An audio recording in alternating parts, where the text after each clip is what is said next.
બોલીશ ના હું વિડીયો ઉતારું હવે.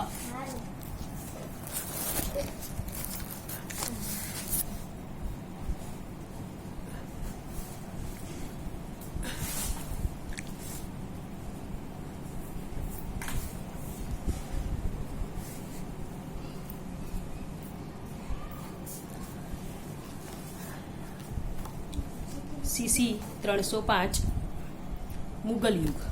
વૈકલ્પિક પ્રશ્નો. મુગલ યુગ યુનિટ 1. યુનિટ 1 ની અંદર આપણે જે પ્રશ્નની ચર્ચા કરી હતી એ પ્રશ્નની અંદર આપણે એના ટૂંકા પ્રશ્નની ચર્ચા કરીશું. પ્રશ્ન છે, મુગલ યુગના સાહિત્યિક સાધનો કઈ ભાષામાં ઉપલબ્ધ બને છે? તો જવાબ છે સાહિત્યિક ફારસી ભાષા. એટલે કે ફારસી ભાષાની અંદર સાહિત્યિક સાધનોની માહિતી આપણને પ્રાપ્ત થાય છે. બીજો પ્રશ્ન છે, મુગલ યુગ વિશેના ફારસી ભાષામાં લખાયેલ સાહિત્યિક સાધનોમાં શાનો સમાવેશ થાય છે? જવાબ છે મુગલ યુગના ફારસી ભાષામાં લખાયેલ દરબારી કવિઓ અને લેખકોએ લખેલા વૃત્તાંતો, આજ્ઞાપત્રો, ફરમાનો, પત્ર વ્યવહાર, સરકારી દસ્તાવેજો, વિદેશીઓના અહેવાલો વગેરે સાધનો આપણને પ્રાપ્ત થાય છે. બીજો પ્રશ્ન છે, તુઝુકે બાબરી નામની આત્મકથા કોણે લખી છે? કઈ ભાષામાં? તુઝુકે બાબરી નામની આત્મકથા પ્રથમ મુગલ શહેનશાહ બાબરે લખી છે અને તે તુર્કી ભાષામાં લખાયેલ છે. ચોથો પ્રશ્ન છે, કાનૂન એ હુમાયુની ગ્રંથ કોણે લખેલ છે? જવાબ છે કાનૂન એ હુમાયુની ગ્રંથ ખ્વાદામીરે લખેલ છે. પ્રશ્ન 5, આઈને અકબરી ગ્રંથ કોણે લખેલ છે? આઈને અકબરી ગ્રંથ શહેનશાહ અકબરના દરબારી કવિ અને ફારસી ભાષાના સાહિત્યકાર અબુલ ફઝલે લખેલ છે. એટલે કે આઈને અકબરી નામનો ગ્રંથ જે છે એ અકબરના દરબારી કવિ અબુલ ફઝલે લખેલ છે. પ્રશ્ન, આઈને અકબરી એ મૂળ કયા પુસ્તકનો ભાગ છે? જવાબ છે આઈને અકબરી એ મૂળ અકબરનામા નામના ગ્રંથનો એક ભાગ છે. 7મો પ્રશ્ન, અબુલ ફઝલે લખેલ આઈને અકબરીના કુલ કેટલા ભાગ છે? જવાબ, અબુલ ફઝલે લખેલ આઈને અકબરીના કુલ 5 ભાગ છે. 8મો પ્રશ્ન, તબાકાત એ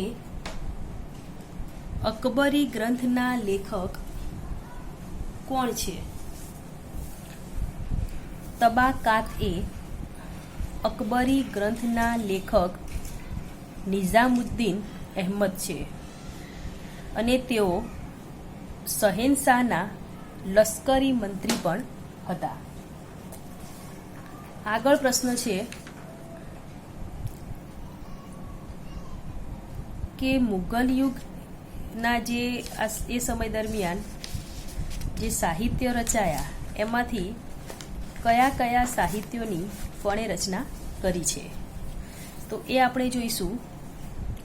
તારીખે અકબરી. તારીખે અકબરી જેના કરતા છે હાજી મુહમ્મદ આરિફ. તારીખે શેરશાહી. તારીખે શેરશાહી નામનો ગ્રંથ અબ્બાસ શેરવાનીએ લખેલો છે. ત્રીજો છે તારીખ એ બદાયુની. તારીખ એ બદાયુની નામનો ગ્રંથ અબ્દુલ કાદિર બદાયુનીએ લખેલો છે. ચોથો છે પાદશાહનામા. પાદશાહનામા નામનો ગ્રંથ શહેનશાહ જહાંગીર અને મોતીમીત ખાને લખેલો છે.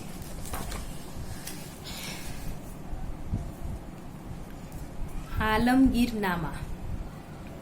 આલમગીરનામા નામનો ગ્રંથ મુનશી મિર્ઝા મુહમ્મદ કાસિમે લખેલો છે. ઔરંગઝેબનો ઇતિહાસ. ઔરંગઝેબનો ઇતિહાસ એ અબ્બાસ શેરવાનીએ લખેલો છે.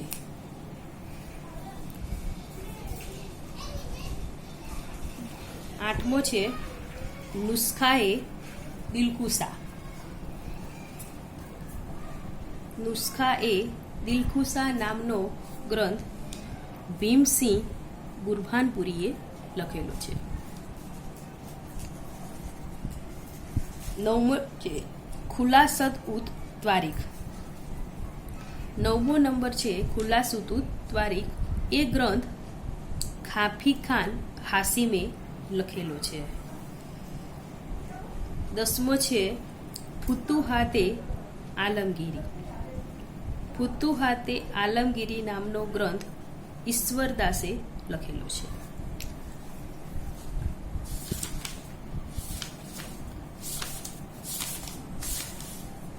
આગળ પ્રશ્ન છે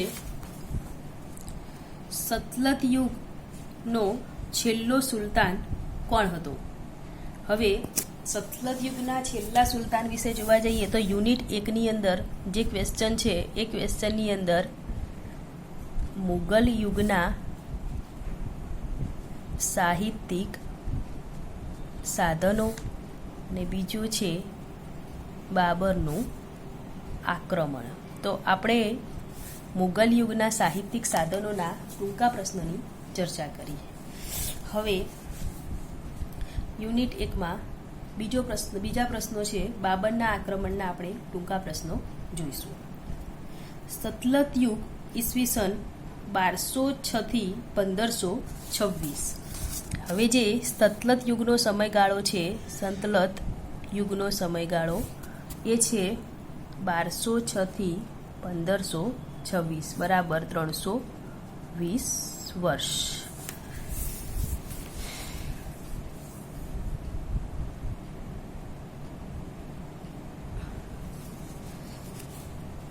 સતલત યુગનો છેલ્લો સુલતાન કોણ હતો? સલ્તનત યુગનો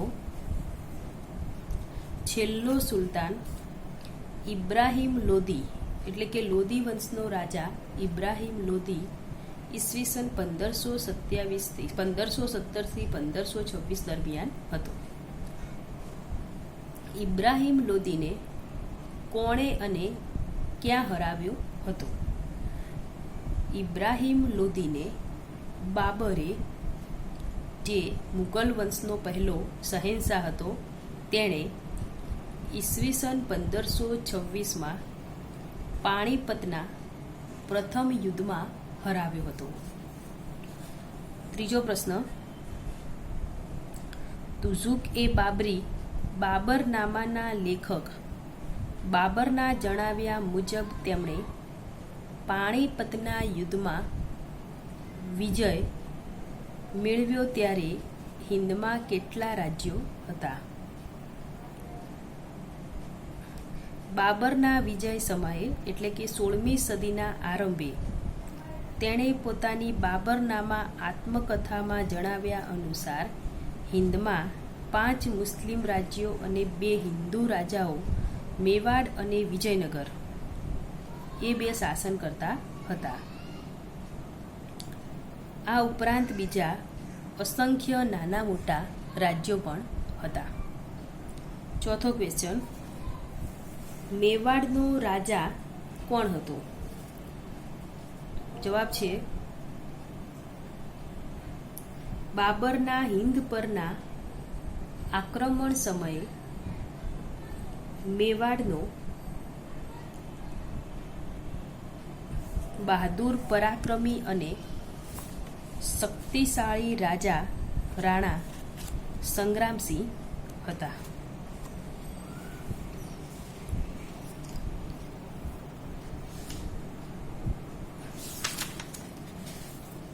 છઠ્ઠો પ્રશ્ન,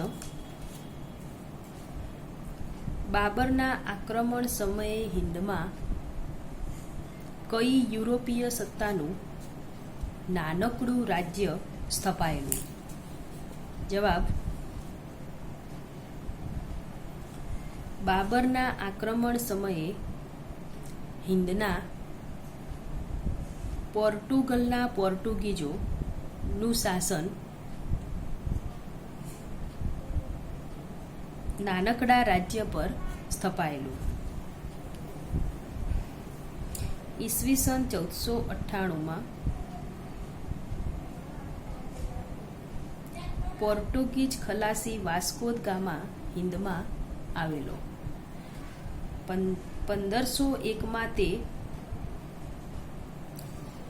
ફરીથી આવેલો અને મુગલ શહેનશાહ પાસેથી હિંદમાં વેપાર કરવાની એને પરવાનગી લીધી. સાતમો પ્રશ્ન, પોર્ટુગીઝોનું હિંદમાં ક્યાં શાસન હતું? જવાબ, પોર્ટુગીઝ ગવર્નર આલ્બુકર્કે હિંદના પશ્ચિમ કિનારે આવેલ ગોવાને જીતીને ઈસવીસન 1520માં ત્યાં પોતાનું શાસન સ્થાપ્યું હતું. ગોવાનો વિકાસ કરી સારું બંદર અને શહેર બનાવેલું.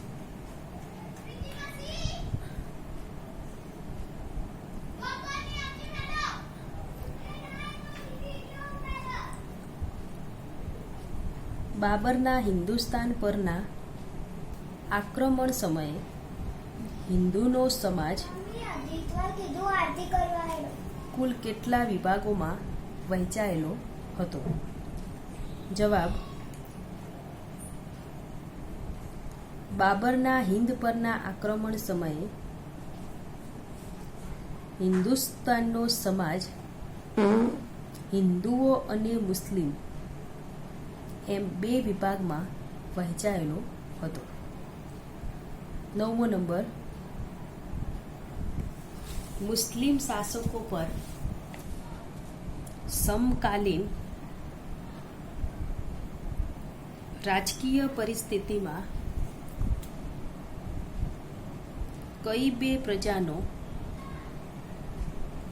રાજકારણ ઉપર વિશેષ પ્રભાવ હતો?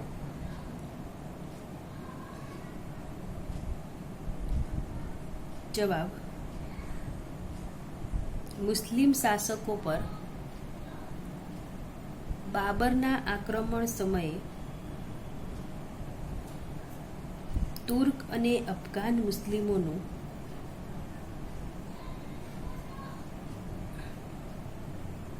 સમકાલીન રાજકારણ ઉપર વિશેષ પ્રભુત્વ હતું. 10મો પ્રશ્ન, તત્કાલીન હિન્દુ સમાજની કોઈ પણ 4 વિશેષતાઓ દર્શાવો. જવાબ, રૂઢિચુસ્ત વર્ણ વ્યવસ્થા, અનેક દેવદેવીઓની પૂજા આરાધના, સ્ત્રી શિક્ષણનું ઓછું પ્રમાણ, લાજ, ઘૂંઘટ, બાળલગ્નો, સતી પ્રથા તેમજ બહુપત્નીત્વના દૂષણો. 11મો નંબર, બાબરના આક્રમણ સમયે હિન્દુ લોકો કયા કયા વ્યવસાયમાં જોડાયેલા હતા?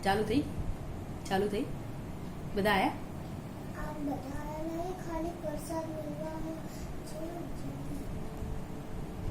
હું 10 મિનિટમાં આવું, 8:30નો ટાઈમ.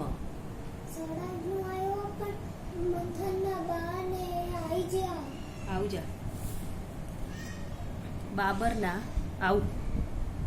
હિંદ પરના આક્રમણ સમયે હિન્દુ લોકો કુશળ કારીગરો, કસબીઓ, કલાકારો પોતાના પરંપરાગત ધંધા વ્યવસાયમાં નિપુણ હતા અને વાસણો, ઓજારો, શસ્ત્રો, ઘર વખરીની ચીજો, ફર્નિચર, કાપડ, મકાન, ઘરેણાં, પગરખાં વગેરે ચીજ વસ્તુઓ સરસ, ટકાઉ અને મજબૂત બનાવતા.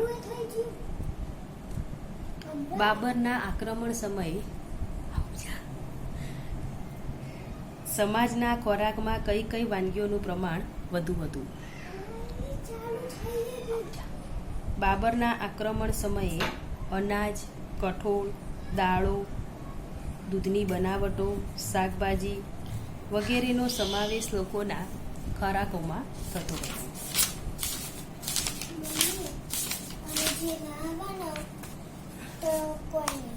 બાબરે કયા પ્રદેશો 2 વાર જીત્યા અને 2 વાર ગુમાવ્યા?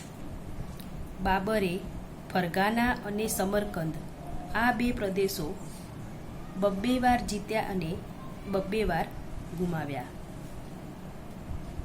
સમરકંદ કોની મદદથી ક્યારે 9 વર્ષ પછી બાબરે જીતેલું?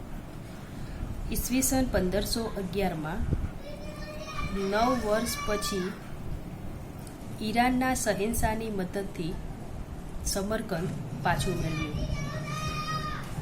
અપૂર્વ પક્કા તથા શાનથી તેમાં પ્રવેશ કરાયો. બાબરે હિંદ પર કુલ કેટલા આક્રમણો કરેલા? જવાબ: બાબરે હિંદ જીતવા કુલ 5 વાર આક્રમણ કરેલા, જેમાં ઈસવીસન 1519 જાન્યુઆરીમાં પ્રથમ આક્રમણ કર્યું અને બેજોરનો કિલ્લો જીત્યો. ઈસવીસન 1519 સપ્ટેમ્બર બીજું આક્રમણ કર્યું અને યુસુફજાઈ જાતિઓને નમાવી. ઈસવીસન 1520માં ત્રીજું આક્રમણ કર્યું અને સિયાલકોટ અને સૈયદપુરનો કબજો મેળવ્યો. ઈસવીસન 1524માં શરૂઆતમાં ચોથું આક્રમણ કર્યું અને લાહોર અને દિયાલપુર જીત્યા. ઈસવીસન 1525માં પાંચમું આક્રમણ કર્યું અને પરિણામો અપ્રાપ્ય રહ્યા. છઠ્ઠો પ્રશ્ન, પાણીપતનું પહેલું યુદ્ધ ક્યારે અને કોની વચ્ચે થયેલું તેનું શું પરિણામ આવ્યું? પાણીપતનું પહેલું યુદ્ધ 21 એપ્રિલ 1526ના રોજ લોદી વંશના છેલ્લા રાજા ઇબ્રાહિમ લોદી અને બાબર વચ્ચે લડાયું. મધ્યાહન સુધીમાં તો ઇબ્રાહિમ લોદી મરાયો અને લશ્કરનો સંપૂર્ણ પરાજય થતાં બાબરનો વિજય થયો. 7મો ક્વેશ્ચન, પાણીપતના પ્રથમ યુદ્ધમાં બાબરનો વિજય સાથી થયો? જવાબ: પાણીપતના પ્રથમ યુદ્ધમાં બાબરનો વિજય થવાનું કારણ દારૂગોળાથી અને તોપોથી સજ્જ આધુનિક ઢબે લડતા લશ્કરને કારણે થયો હતો. 9મો પ્રશ્ન, વિજેતાની અદાથી બાબર આગ્રામાં ક્યારે પ્રવેશ્યો? વિજેતાની અદાથી બાબર 10મી મે 1526ના રોજ આગ્રામાં દાખલ થયો. એ પહેલાં 27મી એપ્રિલ દિલ્હીમાં તેનો ખુતબો વાંચવામાં આવ્યો હતો. આમ બાબર દિલ્હી અને આગ્રાનો બાદશાહ બન્યો. ખાનવાનું યુદ્ધ કોની કોની વચ્ચે લડાયું તેનું શું પરિણામ આવ્યું? જવાબ: ખાનવાનું યુદ્ધ 16મી માર્ચ 1527ના રોજ લડાયેલું. ચાલુ થઈ જી? હા તો આવું 5 મિનિટમાં, 5 જ મિનિટ. લડાયેલું યુદ્ધ રાજસ્થાનના રાજપૂત રાજાઓ અને બાબર વચ્ચે લડાયું, જેમાં બાબરનો વિજય થયો અને રાજપૂત રાજ્યોના સંઘનો નેતા રાણા સંગા ગવાયો. 2 વર્ષ પછી તે પણ મૃત્યુ પામ્યો અને બાબરનો ભવ્ય વિજય થયો. ચંદેરીના કિલ્લા પર બાબરે ક્યારે વિજય મેળવ્યો હતો? તેના કયા રાજાને બાબરે હરાવ્યો? જવાબ: ચંદેરીના કિલ્લા પર બાબરે ઈસવીસન 1528માં વિજય મેળવ્યો હતો. ચંદેરીના રાજા મેદિની રાયને યુદ્ધમાં માર્યો ગયો, એટલે દર વર્ષે 50 લાખ દિલ્હીની શાહી તિજોરીમાં ભરવાની શરતે અહમદ શાહને કિલ્લો સોંપી દીધો. કયું યુદ્ધ લડીને બાબરે અફઘાનો ઉપર સંપૂર્ણ વિજય મેળવ્યો? જવાબ: 1529માં ગોધરા નદીના કિનારે ઘાઘર નદીને કિનારે થયેલા ભારે યુદ્ધમાં વિજય મેળવીને બાબરે અફઘાનો ઉપર સંપૂર્ણ અંકુશ મેળવ્યો. 14મો પ્રશ્ન: રણથંભોરના કિલ્લાનો રાજા કોણ હતો? જવાબ: રણથંભોરના કિલ્લાનો રાજા વિક્રમાદિત્ય એટલે કે રાણા સંગનો પુત્ર હતો અને રાજમાતા પદ્માવતીના માર્ગદર્શન હેઠળ તે શાસન કરતો હતો. એ બંનેને મુગલોની શરણાગતિ સ્વીકારતા સંદેશો મોકલાવ્યો. આગળ પ્રશ્ન છે: બાબરનું અવસાન ક્યારે થયું? જવાબ: બાબરનું અવસાન 26 ડિસેમ્બર 1530ના રોજ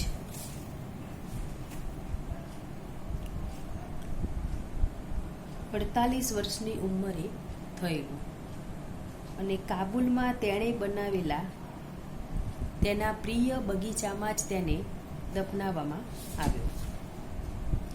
બાબરનો જન્મ ક્યાં થયો હતો? તો બાબરનો જન્મ અંદેજાતીમાં થયો હતો. બાબરના નામનો અર્થ શું થાય? બાબરના નામનો અર્થ સિંહ થાય છે. બાબરની માતા કુતુલક નિગાર વિશ્વ વિજેતા ચંગીઝ ખાનની કેટલામી વંશજ હતી? તો 14મી વંશજ હતી. બાબરના પિતા ઉમર શેખ મિર્ઝા વિશ્વ વિજેતા તૈમૂરના કેટલામાં વંશજ હતા? તો 5મા. બાબરનું મૂળ નામ શું હતું? બાબરનું મૂળ નામ ઝહીરુદ્દીન મોહમ્મદ હતું. પિતાનું અચાનક અવસાન થતાં બાબર કેટલી વયે ફરગાના શાસનનો શાસક બન્યો? તો 11 વર્ષની વયે તે શાસક બન્યો. ઈસવીસન 1497ના રોજ બાબરે કોની મદદથી સમરકેદના કિલ્લાને ઘેરો ઘાલ્યો? અલી મિર્ઝાની. પાણીપતનું પ્રથમ યુદ્ધ ક્યારે શરૂ થયેલું? તો 21 એપ્રિલ 1526ના રોજ શરૂ થયેલું. બાબરે પોતાના લશ્કરને પ્રખ્યાત કઈ તુર્ક પદ્ધતિ પ્રમાણે ગોઠવીને વિજય મેળવેલો? તો તુલગમા પદ્ધતિ પ્રમાણે. પાણીપતના પ્રથમ યુદ્ધમાં બાબરની સામે ઇબ્રાહિમ લોદીના કેટલા સૈનિકો માર્યા ગયા? તો 40,000થી 50,000 સૈનિકો માર્યા ગયા. મુગલોની રાજધાની કાબુલની દરેક વ્યક્તિને બાબરે દિલ્હીની વિજયની યાદમાં શું ભેટ આપી? તો ચાંદીનો સિક્કો. ખાનવાનું બાબર રાજપૂતો વચ્ચેનું યુદ્ધ કઈ તારીખે થયું? તો 16 માર્ચ 1527ના રોજ થયું. ખાનવાના યુદ્ધમાં કોનો પરાજય થયો? તો રાજપૂત રાજાઓનો પરાજય થયો. પ્રથમ પાણીપતના યુદ્ધને અંતે દિલ્હીમાં કયા વંશનું શાસન સ્થપાયું? તો મુઘલ વંશનું શાસન સ્થપાયું. ખાનવાના યુદ્ધમાં રાજપૂત રાજાઓનું નેતૃત્વ કોણે લીધું? તો રાણા સંગે લીધું. રાણા સંઘના અવસાન પછી મેવાડની ગાદી કોણે સંભાળી? તો રાજમાતા પદ્માવતીએ. બાબરનું અવસાન કેટલી ઉંમરે થયું? બાબરનું અવસાન 48 વર્ષની ઉંમરે થયું. તો આજે આપણે યુનિટ 1ના ટૂંકા જે પ્રશ્ન હતા તે અહીંયા પૂરા કર્યા. યુનિટ 2ના ટૂંકા પ્રશ્ન આવતા લેક્ચરમાં જોઈશું.